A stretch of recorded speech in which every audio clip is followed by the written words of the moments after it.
Seja bem-vindo a mais um Condomínio em Debate. No programa de hoje vamos conversar com um especialista há mais de 40 anos na área de condomínio, o Dr. Gabriel Carpati. Dr. Gabriel, seja bem-vindo ao Condomínio em Debate. O tema que vamos tratar hoje é sobre o síndico profissional versus o síndico morador. Sabemos que existem os dois tipos, Dr. Gabriel, mas o senhor pode falar um pouquinho de cada um deles? Posso sim. Bom, obrigado pelo convite, é um prazer estar aqui com vocês. O síndico voluntário, o síndico morador, é aquela pessoa que dispõe de um pouquinho de tempo e que vai dedicar algumas horas em prol da sua comunidade. Não necessariamente uma pessoa que conhece toda a problemática da área condominial. É a pessoa que naquela reunião, naquele momento, se dispôs a aceitar o encargo. Já o síndico profissional é uma pessoa, como o próprio nome diz, que tem essa profissão. Quer dizer, ele vive da profissão de síndico profissional. Então é uma pessoa que está preparada e que faz da sindicância uma profissão. Então, em tese, deverá exercer com uma competência maior do que uma pessoa voluntária que faz aquilo como uma atividade complementar, colaborando com a comunidade. Ele entende que aquilo é uma colaboração e o profissional entende que aquilo é sua profissão. Então, já assim, acho que o próprio nome já dá uma definição um pouco mais completa. Portanto, Dr. Gabriel, na ótica do senhor, o senhor recomenda o síndico profissional atualmente para os condomínios? Eu recomendo, Júlio, eu vou explicar para você por quê. Eu encaro os condomínios como empresas. E tal como empresa, hoje, o condomínio tem que ser gerido de uma forma profissional. Alguém que se dedique a isso, que tenha conhecimento para isso e que siga os passos que retorne para o morador como um benefício do seu patrimônio. Deixar o seu patrimônio na mão de pessoas amadoras, eu acho que não é recomendável.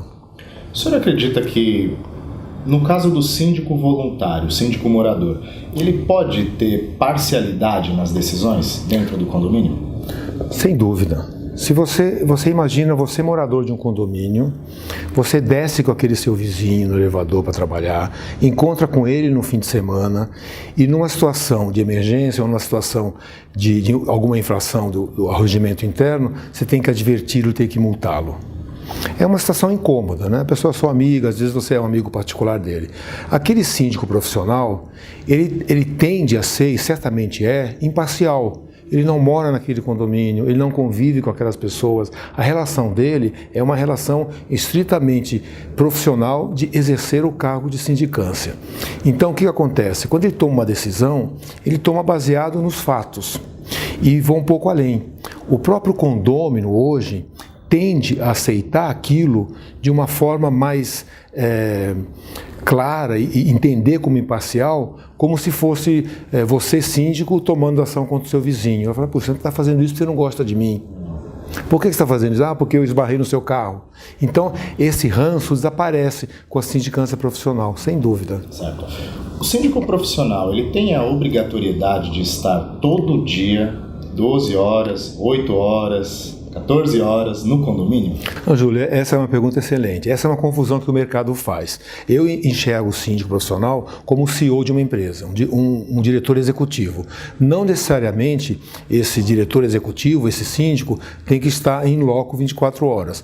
Portanto, o cargo de síndico profissional não exime o condomínio de ter um zelador, de ter um gerente, de ter uma estrutura funcional que atenda e que traga as informações para ele, tal qual dentro de uma empresa.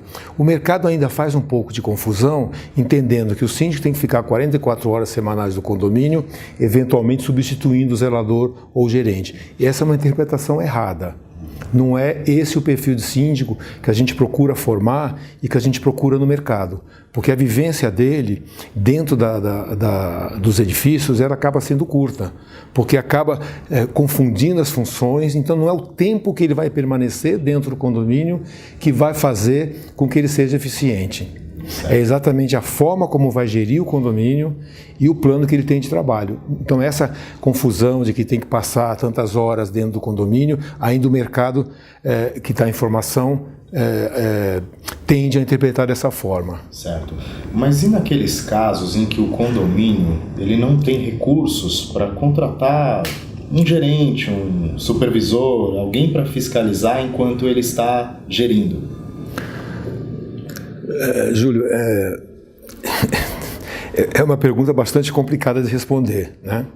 E aí eu vou transformar, se eu considerar o condomínio como uma empresa, eu te perguntaria, e se aquela empresa precisa crescer, precisa ser bem gerida, mas não tem dinheiro para trazer um gerente financeiro, não tem dinheiro para trazer um gerente operacional, o que vai acontecer com aquela empresa? Vai quebrar. É a mesma coisa com relação ao condomínio. Então, por isso ainda que alguns condomínios relutam em contratar síndicos profissionais com esse perfil profissional. E às vezes a substituição do síndico voluntário por um síndico profissional que cobra barato, mas que ele não é um síndico profissional, ele é um síndico remunerado, que não faz disso a profissão dele, ele faz isso como um complemento da renda, não tem sucesso na gestão. Não quer dizer que esse condomínio tem que trazer a estrutura toda de uma vez. Você pode contratar um síndico profissional e paulatinamente organizar a vida financeira desse condomínio e ir montando a estrutura. Você não precisa fazer um planejamento a curtíssimo prazo, mas necessariamente um condomínio tal qual a empresa, ele tem que ter uma estrutura para poder atender as demandas do dia a dia. Certo. Então, concordo com o senhor, realmente precisamos gerir melhor a nossa moradia, né? Mas sabemos também que atualmente poucos são os síndicos profissionais. Na ótica do senhor, por tudo que o senhor disse, o senhor defende a prática da coisa, sim, como síndico profissional. Sim. O senhor pode dar um exemplo para a gente de um síndico, um ato de um síndico morador e um ato de um síndico profissional?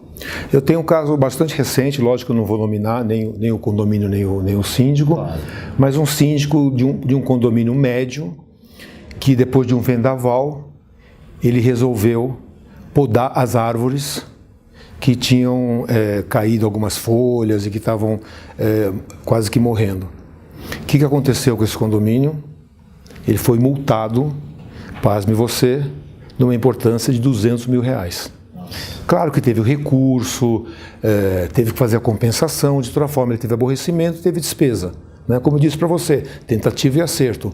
Um síndico profissional que conhece a legislação, conhece a gestão de condomínio, jamais faria uma poda de uma árvore dentro da área do condomínio sem uma autorização da prefeitura.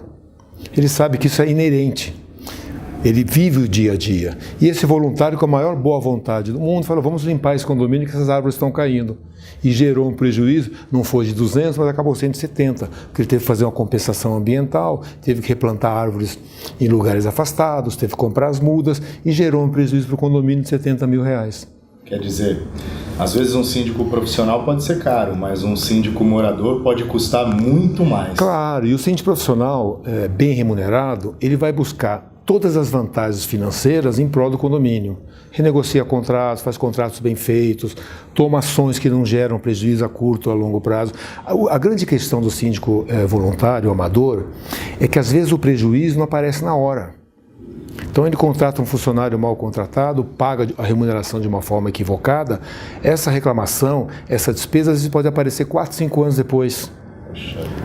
Então, por isso que eu defendo a sindicância profissional bem feita e bem preparada. Dr. Gabriel, prazer em recebê-lo. Vejo você no próximo Condomínio em Debate.